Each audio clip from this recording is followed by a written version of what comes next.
This video tutorial is all about how to program a yoga and strength-based workout using HIIT.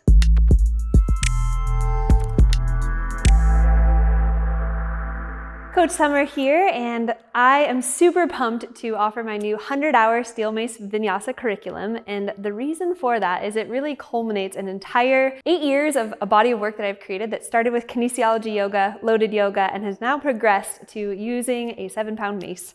So I'm going to demonstrate a little exercise progression. So we'll be moving through front swing to reverse guard position in a lunge. So tapping into 2 different planes. We'll then be progressing into pressing the mace overhead, integrating a drop swing, and also integrating yoga asana. Now, I don't expect my beginning students to be able to perform this workout right away. In fact, it takes time to really commit these exercises and movements to the nervous system. And at the very beginning of your training, you're truly training your proprioceptive awareness and your ability to generate torque. So this is a mace. It's modeled after an ancient weapon called a gada. So this is referred to as the globe. We've got the mid grip and the handle. I like the 7-pound mace for my Steel Mace Vinyasa conditioning because it allows it to swing without hitting the ground. Yes, of course, I train with heavier mace when I'm doing other more full performance style flows, but I really love the mace, the 7-pounder, specifically for that reason. And you'll see in just a moment. So the first exercise, the front swing, it's a single-handed front swing. So you can start with your feet about hip distance apart. Find a hip hinge sitting your glutes back behind your ankles. And you can imagine having another mace here. In fact, some 2-handed swing exercises, you would actually have 2 weights here. So first start by preloading. So tap the mace on the ground, pack your shoulders, crown to coccyx alignment, drive up. So I'll perform about 10 repetitions of each exercise. So here I'm looking for full glute engagement. This is the most simple variation, and the 2 degrees of freedom here that I'm working through are heave and pitch. So heave meaning I'm lowering my body down towards the floor, and then pitch meaning I'm breaking here and creating this crease. So second progression, again, this is part of a progressive workout found in my Steel Mace Vinyasa Level 1 course and seminar, which is part of the bigger program. So next progression, front swing into tactical lunge. Now, notice my alignment here.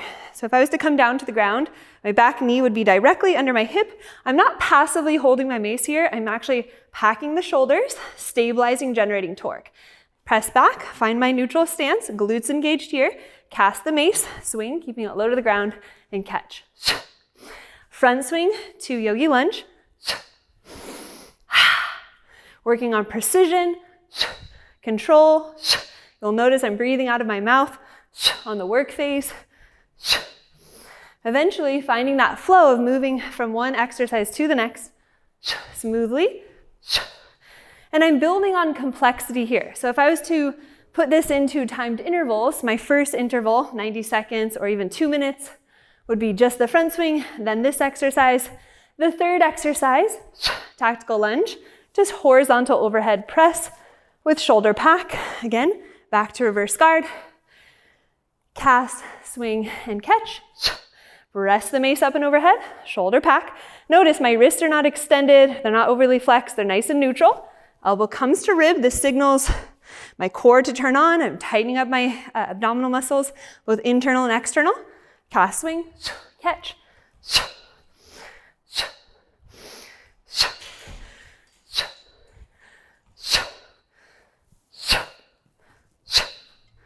If I need to scale it down, I can take the press out.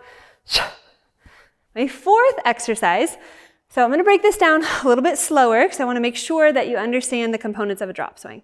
So for a drop swing, which is derived from a single-handed mill, I allow the mace to travel down. I shield cast it into a prayer position, meaning the hand lands in front, not order, so here, and then returns to order. So here we go.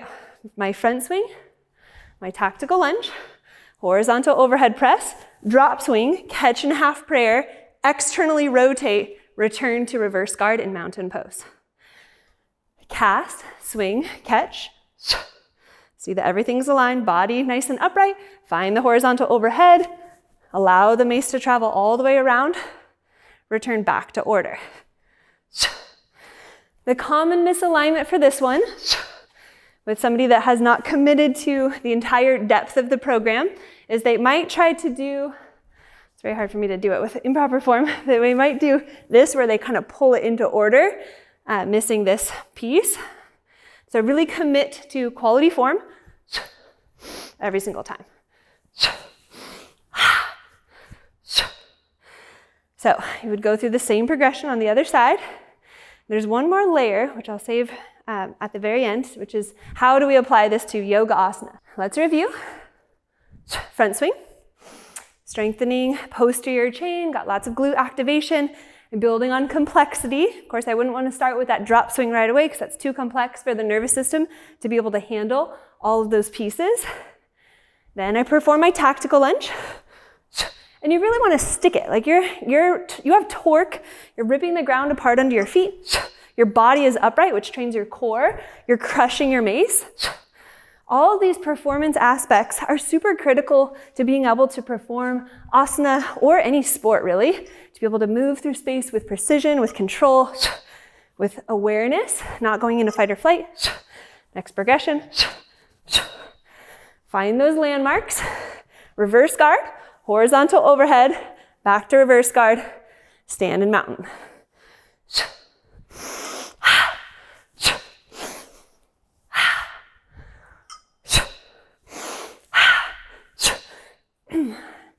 And drop swings.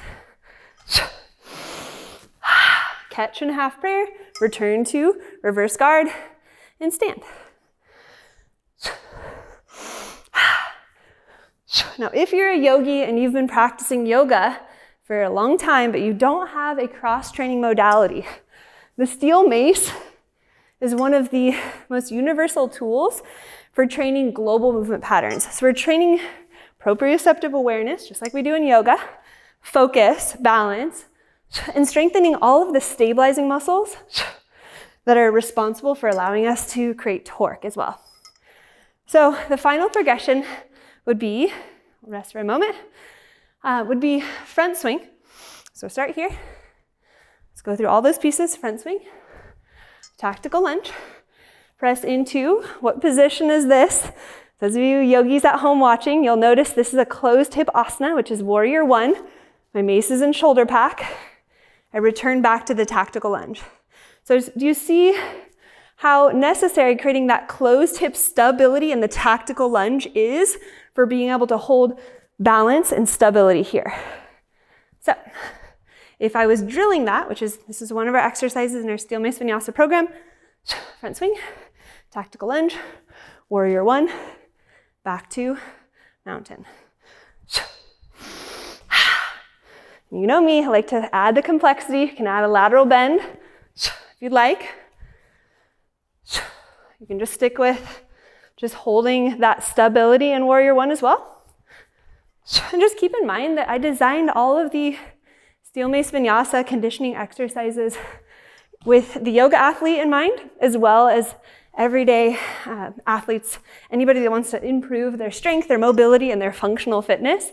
So you do not need to be a yogi to condition smarter, right? You're trying to increase range of motion, increase strength and stability so that you can access, if you have the goal to eventually access flow, having open hips, open shoulders can be really beneficial for that. Last one, tactical lunge or yogi lunge to warrior one, back to my yogi lunge and step back.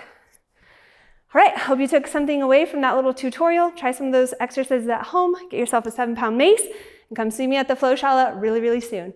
All questions about the 100-hour teacher training can be found on the FlowShala website. Get in touch, and we'll see you soon.